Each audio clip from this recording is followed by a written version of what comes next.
Homeworthy. I'm Karen. Welcome to our home in Atlanta. Come on in. I want to show you around.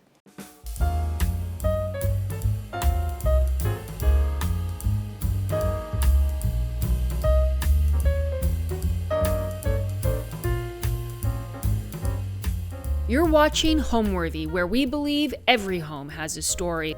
Like and subscribe for more. Hi, I'm Karen Mooney, and you are in my house in Atlanta, Georgia.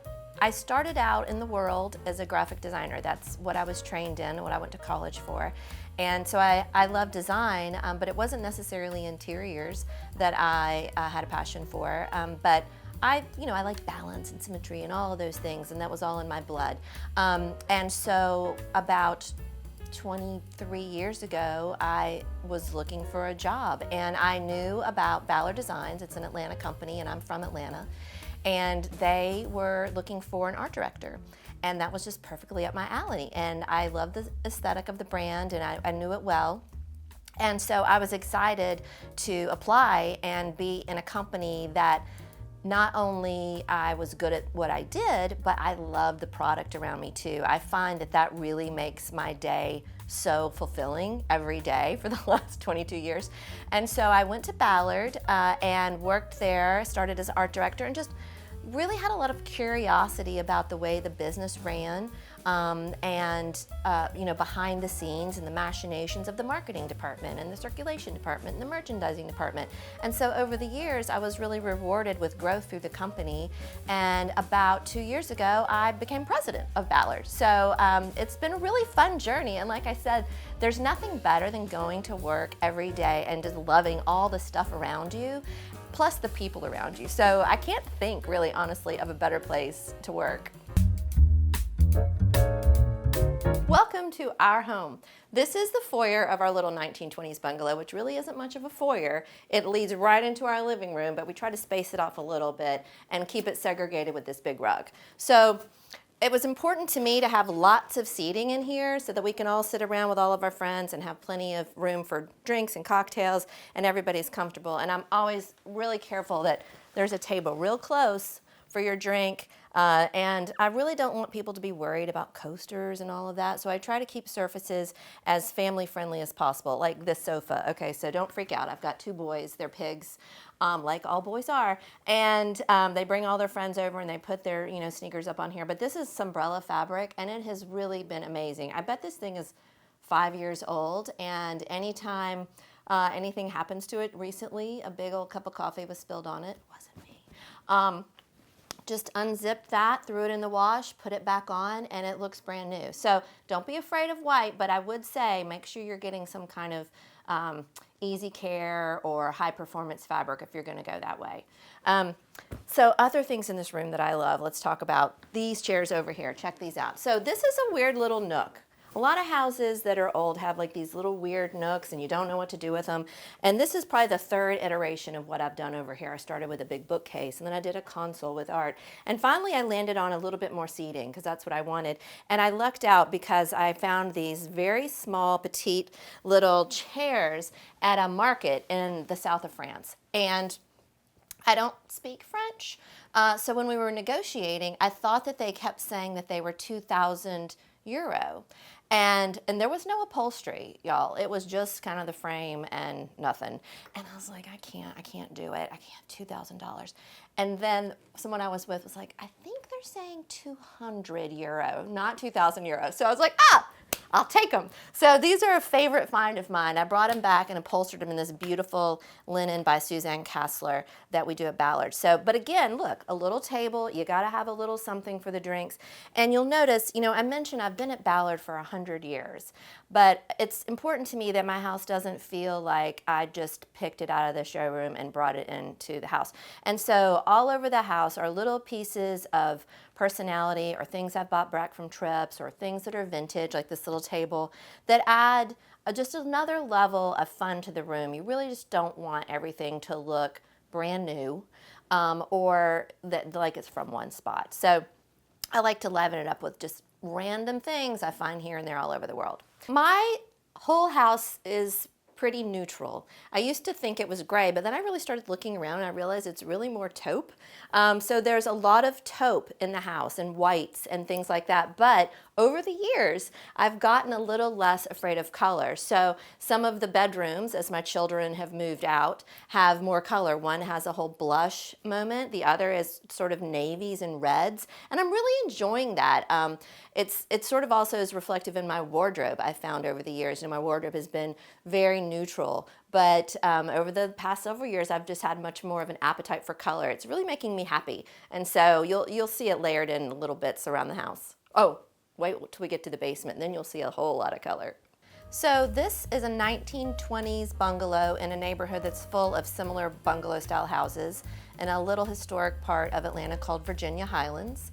And we moved here about 18 years ago, mostly because it's about a block away from this great intersection that has lots of restaurants and bars, and we just really wanted to have a walkable lifestyle in Atlanta. So most weekends we don't even get in our cars. We just walk around the neighborhood and enjoy what it has to offer. This house has really served our family so well over the years. You know, we moved into it when we had small children and not a ton of money to renovate, and so we lived in it as it was for many years. And then as time went on and our needs changed and the children grew and we, sort of saw the potential the house had. We did a couple different renovations, added a pool in the backyard, and really made it a family-friendly house that welcomed everybody in the neighborhood, but also really worked well for entertaining. We love to have people over. We love to cook. I can't imagine really a weekend without having someone drop in, or a dinner party, or grilling out in the back. It's really just a hub of entertainment for us, and it's worked so well for that. To me, it's such a welcoming and warm space. I want it to feel inspirational, but I definitely don't want it to ever feel intimidating or unwelcoming. I want it to be a place where you feel comfortable putting your feet up and having a beer and hanging out and chatting with your friends. So let's check out the sunroom. So this room has had so many iterations. I can't even tell you. When we first moved in, this was our family room. We didn't have any other rooms. It was the living room and this room. And so this is where we all four of us sat and watched TV, every night. And then as the house sort of morphed with us over the years and we added another family room, this became the kids' video game room. And so they were in here, every night playing video games till 2 a.m, as teenage boys do. And then during COVID, I kicked them out and made this my home office, and made them take the video games up to their bedrooms because it's such a beautifully lit room. I wanted to take advantage of the sunlight, and really, if I was going to be here working all day, I really feel like having windows around you makes you feel better while you're working. So this became my office and still functions as my office now. I probably work from home 3 days a week, and so I just kind of slide up right here to this console and bring in a dining room chair and work right there, and it works perfectly for me. And then take the laptop down and take it into the office when I'm not working, and it's, it functions as another little TV room for us. And beautiful light, like I said. I've got hidden little, let me show you this. So I was interviewing an interior designer one time. We were talking about Roman shades. And I told you I love to copy good ideas. Like, I don't have any of my own, I just take them from everyone else. So this designer was saying, look, there's just no way to make Roman shades that aren't gonna break. No matter how expensive you get or how inexpensive you get, the up and down of that Roman shade will just break. So what he told me to do was do a faux Roman shade and then do little blinds behind. So I did. Look, I got little, like $20 blinds that go behind. So if you're in here in the day and you wanna watch TV, you just pull those down, and then they just go up easy peasy like that. So practical, I love it. So I have a mix of faux plants and real plants in the house. I like to grow flowers outside. I'm not great at it, but I like to try. So I have a smattering of those around the house. But we travel a lot, and so house plants don't always tend to live. And so I'm not afraid of a beautiful faux plant. So I've got one in here from Ballard that it looks so real. People always comment on it. I've got some silk hydrangea here that I just love them with the room because of the palette. And then over here, I've got some eucalyptus that are fake. And to me, like, you can't tell really eucalyptus from fake eucalyptus. And they look great year round. Sometimes I put that as a centerpiece. Sometimes I stick it in the corner to fill a hole. Sometimes it goes on the mantle. You can just drag it around and use it anywhere. So I am not at all afraid of faux greenery. I think it's a smart choice. I sit around lots of spaces in the house a lot. So I will go and sit in a nook and see how it feels and how is the lighting and is there a spot for my drink or where am I going to put my feet up, or is the person who's going to sit next to me going to be close enough to me? And I adjust. And it's still going on today, but I make sure too that the things that people sit on are durable. I don't want to be nervous, and I don't want them to be nervous about the fabric or finishes or whatever. I make sure that it's very family friendly in the construction of the stuff, but also sort of the layout of everything needs to feel comfortable and be welcoming. So let's head to the dining room.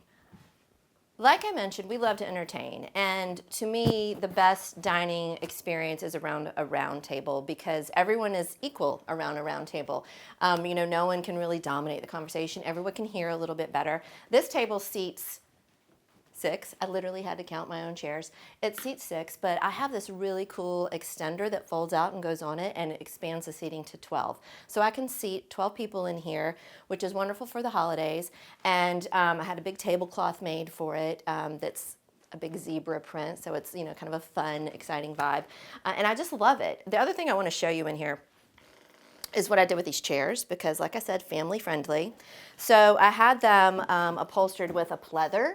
So I'm telling you, you cannot destroy these things. I had just a cream fabric for years, and I was like, that's not wearing so well. So when I had them redone, I decided to just go full on family friendly with pleather, which I think is pretty smart if you ask me. The other thing I want to point out in the dining room is that I have a lot of surfaces that can easily change into a bar or a buffet. So, you move these 3 things and you've got, maybe you want to put all of your desserts here that you can easily access while you're eating your dinner. Or maybe this is where all the drinks go. Often the table gets so full with the food, there's not room.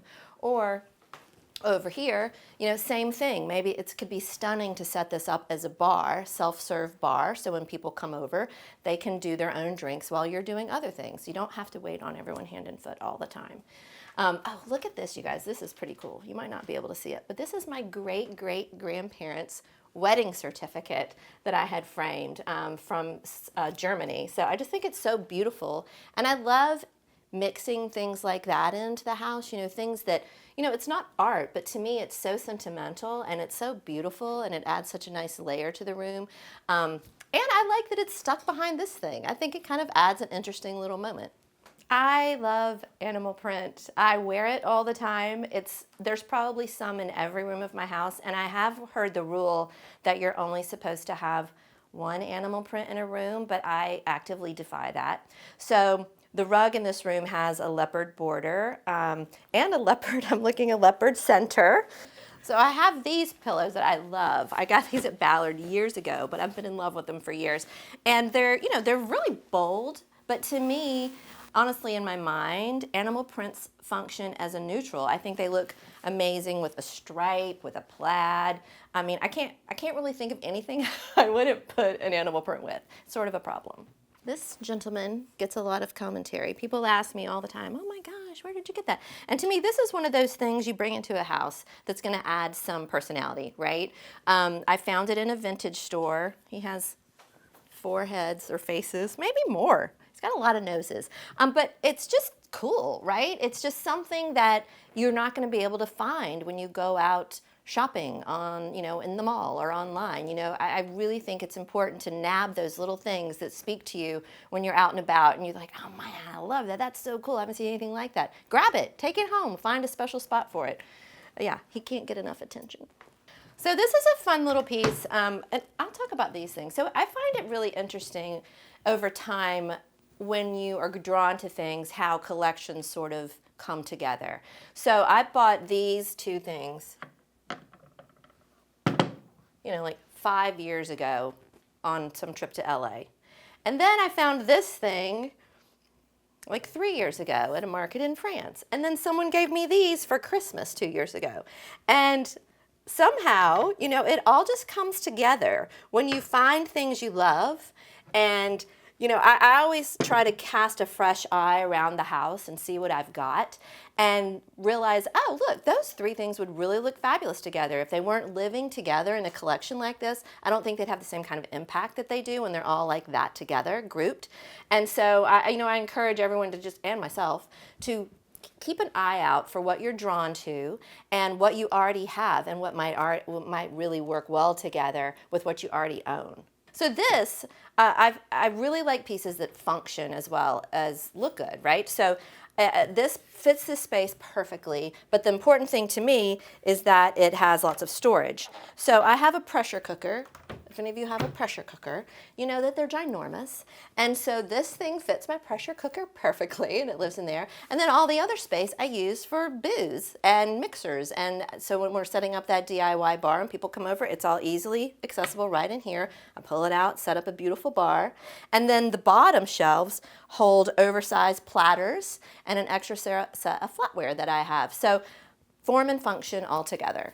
Has to work. So here we are in the kitchen, which, I think for most people is the heart of the home. When we moved in, this was much different. It had an octagonal island right here, very, very weird. And so, but, like I said, we lived with it for many years while we figured out what was the best way to function in the space. Not just how it was going to look, but how was it going to function for us as a family.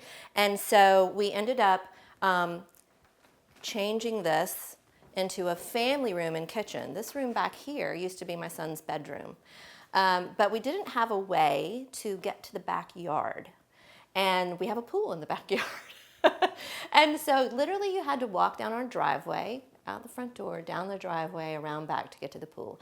And so I labored for years, I'm not kidding, over what's the best way to get to the backyard because I didn't really want to take his bedroom. Could we go out the side of the kitchen? Could we, there aren't many options. And so finally we were like, we're going to have to do it. So we ended up incorporating his room into the kitchen and made a keeping room and a kitchen. And it really functions beautifully because, everyone sits here, there are bar stools, we work, we chat, but you're not super into the mess of the kitchen. And then it's also super convenient to the dining room, so it's nice. Let me show you the things that I sort of saved on and the things that I splurged on. So if you look over here, this is a long run of cabinetry that holds all of our dishes, food, everything, is because we have no upper cabinets on the upper side of the kitchen, just on this side. All of the cabinetry in the kitchen is actually Ikea cabinetry. And so definitely where I saved, I bought the wood cabinetry and then I had it all painted professionally. And so it really has functioned well. I feel like it's been more than 10 years that I've had it, 15 years, and it's been lovely. But then I splurged on this, I think, beautiful tile that to me, I still love it. I love the gray and white, as you can tell. It's a little problem. And then my countertops, back to being family friendly. Like, I just don't think I could live with a marble countertop because it's too alive for me. I'd be constantly wiping up the lemon juice and the marinara and the red wine. And so instead, we got the quartz Caesar stone countertops, and I have been so pleased. They, to me, still look brand new and function so well and clean up super easy. So great choice as far as I'm concerned. We did put in this butcher block between the sink and the stove, and we actually use it as a butcher block. We oil it and use it as I don't put raw meat on it, but veggies and things like that, we chop right on here. It's definitely worn with age, and I just love that. It's a kitchen that's used and loved, and it's got memories all over it, and I just think that's beautiful. Oh, look, a live plant. I have one or two in the house. So this is where we spend a whole lot of our time. This is what is now our family room. And, this is the kids' favorite chair. And when I talked about that zebra tablecloth, it's this same exact fabric. So when I fall in love with something, I guess I can't get enough of it. Again, a sunbrella fabric just like that white sofa in the living room, which I think is great for the tablecloth as well, because it's super durable. It's not going to stain. If you're spending all that money to have a tablecloth made, you want to make sure it's going to last you a lot of years. And then, the other thing about it is, when you have teenagers sitting here eating pizza, same kind of thing. You wipe it off and it's clean. And the other thing is it doesn't fade in the sun. So this room gets a lot of sun, and so the pattern doesn't fade, and just continues to look great after all these years. I love a swivel chair too, because you can talk, you can watch TV. It's perfect, right? I just love it, and it's super comfy. So this is another morning spot for me. Oh, let's talk about this mirrored wall. So like I said, I live in Atlanta, in the city. And so I have a neighbor probably 15 feet from me, 20 feet. And this used to be, there was a window here, but when we were doing the room, I knew that I didn't want to be looking out that window at my neighbor all the time. But it was important that the room still felt light, and I wasn't sure how light I could keep it without having a window here. So I decided I would put these antique mirrors in to kind of reflect the light around the room, as well as just make it feel bigger and more open. And I've been really pleased with it, and people are like stunned. They're like, oh my gosh, that's so amazing. But it was very simple to do, simple to execute, and I really feel like we got a lot of bang for the buck for that idea. Now, you'll notice like these windows that face out back, I don't have any drapery back here. I felt like it would be too much in the room, just crowd us in a little too much. I wanted it to feel really open to the backyard and to the activities that were going on out there. So I kept these intentionally bare for the room. So I want to take you down to the basement, one of my favorite spots in the house. My husband wanted to put in an Irish pub, but I intervened, and we got something a little more special down there. Come on. On the way to the basement, we have to pass through this little hallway, which I have intentionally shoved full of stuff. So let's talk about it, right? This might be the first bit of color you've seen in the house. This was a piece of art given to me by Mike Devine, who is a local photographer and artist. And every year at Christmas, if you're really nice to him, he'll give you a piece of art. So I framed this myself. And I just love this little pop of orange. So I partnered it with this, which is sort of it's a knockoff of a harvest basket that people put over their backs when they gather grapes or something in the south of France. But then I put, look, y'all, this is huge, right? I bought this, I fell in love with it, and literally couldn't find a place in my house it would fit except here. And I love the idea of putting something so incredibly oversized in such a small space. It's very unexpected, but it brings a lot of drama to what otherwise would be just a moment that you walk by. So I've kind of put a lot of things in here, but I think the monotony of color, except for the orange, really kind of ties it all together and makes it sort of a seamless entrance into the house, where you kind of get sort of a hint of the expectation of what you're going to see everywhere else. So let's go. There's lots of art on the walls on the way down, and I intentionally painted this stairwell really dark because I wanted everyone to feel like they were entering another moment. I didn't want it to feel at all like you were staying where you were. We were going somewhere new. Come on.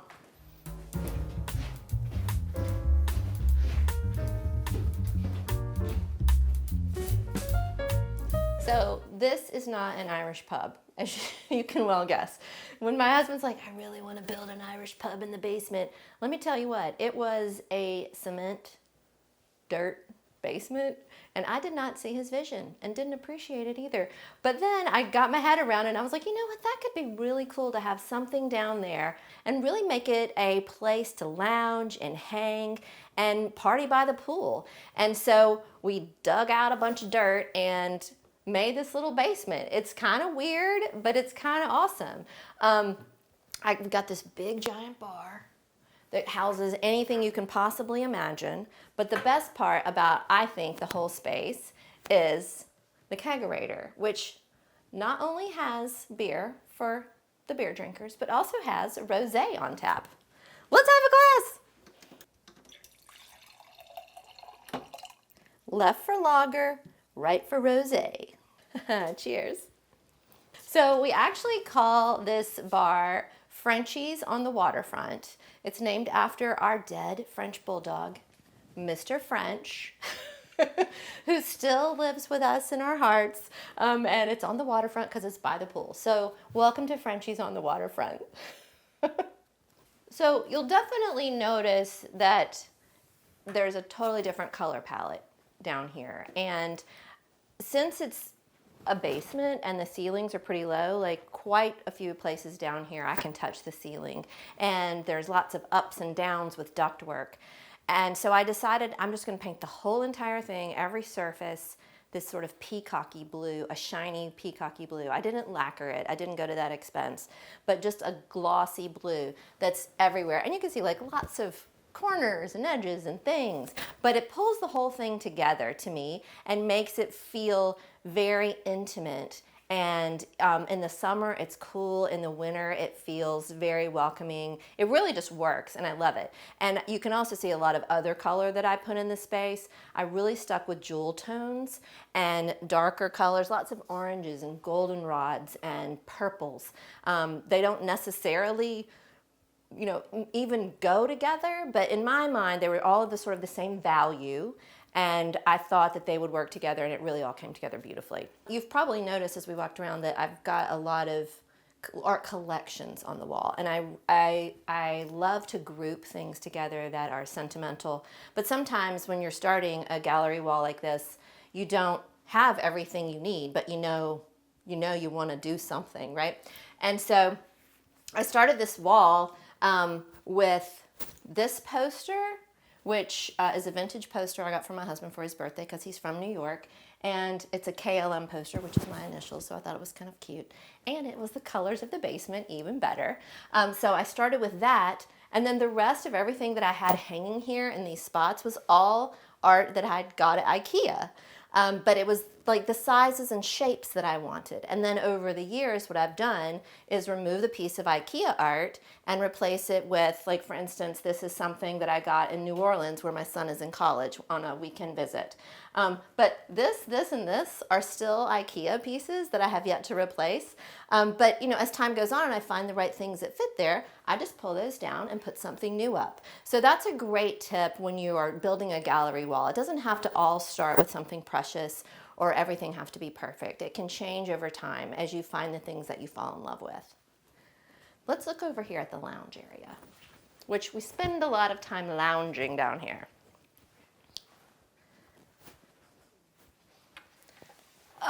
So I fell in love with a hotel in London called the Dean Street Townhouse. And it had a lot of this sort of navy peacock blue and also golden velvet and beautiful brown leathers. And I was like, I've got to have that. I got to figure out how to get that into my life. And so when we started building this space mentally, I was like, oh, a velvet banquette. And we have people in here in wet bathing suits all the time. And we eat down here all the time, have dinner parties down here, and it looks great. And this isn't a performance velvet or anything, it's just a velvet, and it's really performed well. And I've decided, just to let it all go mentally. It's okay. Like, what I really want is people to be comfortable and to live in the space and not worry about it. So the first time someone sat down in the red bathing suit, I was like, and then I was like, it's fine. This home is here for us to live in, and that's what we're going to do. We're going to live in it and love it. So here's our beautiful velvet banquettes with some silk velvet pillows that bring out the same colors of the walls. A fun little llama from Anthropology brings it all together. And really, it's just a wonderful space. And I've got friends that have little kids who love to come and swim at the pool too. And they love this little spot right here. Look at these little vintage chairs I picked up. And again, trying to mix in something vintage with something new so it doesn't all feel like you picked it up at the same spot on the same day. But I loved the color. I thought the jewel tone of the purple was beautiful. It wasn't something I'd planned for, but when I saw it, I was like, you know what, that's gonna work down there. And the kids love sitting at this little low table. They pull this little stool out. Again, y'all, some more animal print. I can't resist. I told you, it's in every single room. But they sit here and they feast like they're kings and queens, thinking that this was made specifically for them, which I just love. Here is the most prized possession of my children in the home. If the home were to burn down, I think they would come and grab the PBR sign, which we actually got from a local bar restaurant here called Cow Tippers when it was closing for good. It was a sort of an establishment in town. So when it closed, we had some inside scoop and we were able to scoop this up and bring it home, and they just love it. And I just sort of think it sets the tone for the whole space as a place that you're here to have fun, relax, and have a good time and hang out with your friends with the king of beers. No, it's not the king of beers. It's the blue ribbon. You know what? I'm not a spokesperson for PBR. I feel like a lot of times people waste money on impulse purchases, and they'll see something that's on clearance or for sale. I do the same. I'm just as guilty. But if I know that, I need a console here, or I'm going to need this size chair there, I can keep my eyes open and keep my wallet ready. But the other thing I think is important is to decorate the spaces you use the most. A lot of interior designers that I've spoken to in the past and worked with always say, oh, do your master suite, do your master bedroom, you're there a lot and treat yourself and it's where you are at night. But for me, what I wanted was spaces where people were all the time. So the dining room, the kitchen family room, the living room where people sit, those are spaces that I needed to have at least functional pieces in right away. And the decorating, the layering, all of that can come, over time. To me, it has to evolve over time, or else it looks like you went into a store and bought it all and, maxed out your credit card and filled your house up. That is not what I want my home to feel like. I really want it to grow and be an expression of who we are as the family that lives in the house. So it takes time, but I would say start with the space that you are in the most. All right, so when we renovated the kitchen and took away my son's bedroom, we had to go up and add another bedroom and a guest room. So let's go up and check out that guest room that we made.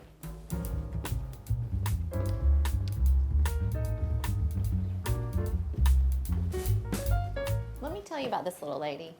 So there's an artist, her name is Sally King Benedict. I love her. She's a local Atlanta lady. And I've been wanting a piece of her art for a very long time, but it is not inexpensive. And so instead she does these beautiful little silk scarves for a couple $100. And I was like, you know what? I'm just gonna do that. I got that and I floated it in this acrylic frame and I got the whole same effect, a beautiful Sally King Benedict for a little less money. I'm on budget all the time. But let me just point out, this is one of the few faces you're gonna see in my house. I really don't like having family photos around. People think I'm like the meanest mom ever, but let me just say, I remember what my family looks like. I don't need them. I don't need them staring at me all the time. So you won't see any family photos around my house. It's just sort of a personal preference. So welcome to the guest suite. It's actually bigger than the master that we sleep in, but we decided that we wanted to stay on the main level so we could get out to the deck very easy, and this is reserved now for guests. And Bunny Williams taught me many years ago that in a guest room, you need to get into that bed, you need to sleep in that bed, you need to understand how it feels to be a guest in that room and accommodate accordingly. So I've slept in here many times to make sure that it's a comfortable bed, which it is. I get compliments all the time. The other thing Bunny taught me is buy some magazines for your guests, put them by the bedside table. She likes People, she really likes People magazine, but I have some home decor magazines that I like to tuck in here for folks to read while they're falling asleep at night. I even have a little speaker by the bed that you can Bluetooth into. And then across the room, I've got a coffee bar all set up. I'll show you, come on over here. So I put a little coffee bar in the room because I personally cannot function in the morning without my first cup of coffee. And what guest wants to go downstairs in their jammies and find the host and get a cup of coffee? It's all right in here.